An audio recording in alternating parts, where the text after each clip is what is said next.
সম্প্রতি president Donald Trump truth সোশ্যালে দেয়া এক পোস্টে ইরানের জব্দকৃত সম্পদ থেকে হরমুজে ক্ষতিগ্রস্ত জাহাজকে ক্ষতিপূরণ দেওয়ার অভিনব প্রস্তাব দেন।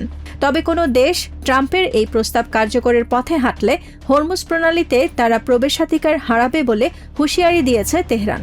মঙ্গলবার আইআরজিসির খাতামুল আম্বিয়া সদর দপ্তরের মুখপাত্র ইব্রাহিম জুলফিকারি জানান, ক্ষতিপূরণ আদায়ে ইরানি তহবিল ব্যবহার করলে সংশ্লিষ্ট দেশগুলোর কোনো জাহাজকে তারা হরমুজ প্রণালীতে চলাচল করতে দেবে না।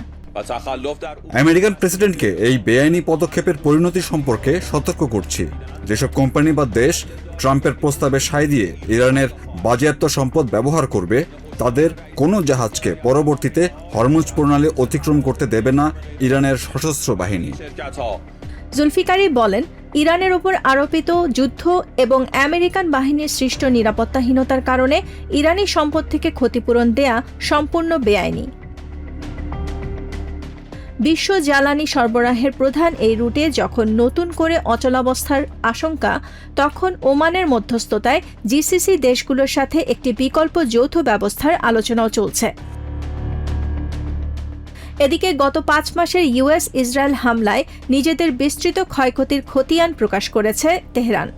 সরকারি তথ্য মতে সাম্প্রতিক যুদ্ধে বিদ্যুৎ, যোগাযোগ ও চিকিৎসায় নিয়োজিত 350-র বেশি সরকারি কর্মকর্তা-কর্মচারী নিহত হয়েছেন।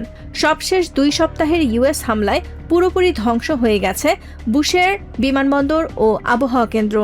এছাড়া 12টি সেতু, 2টি সুড়ঙ্গ এবং দৈনিক 23 মিলিয়ন ঘনমিটার গ্যাস উৎপাদন ক্ষমতা হারিয়েছে ইরান, যার প্রত্যক্ষ ও পরোক্ষ আর্থিক ক্ষতির পরিমাণ $270 বিলিয়ন।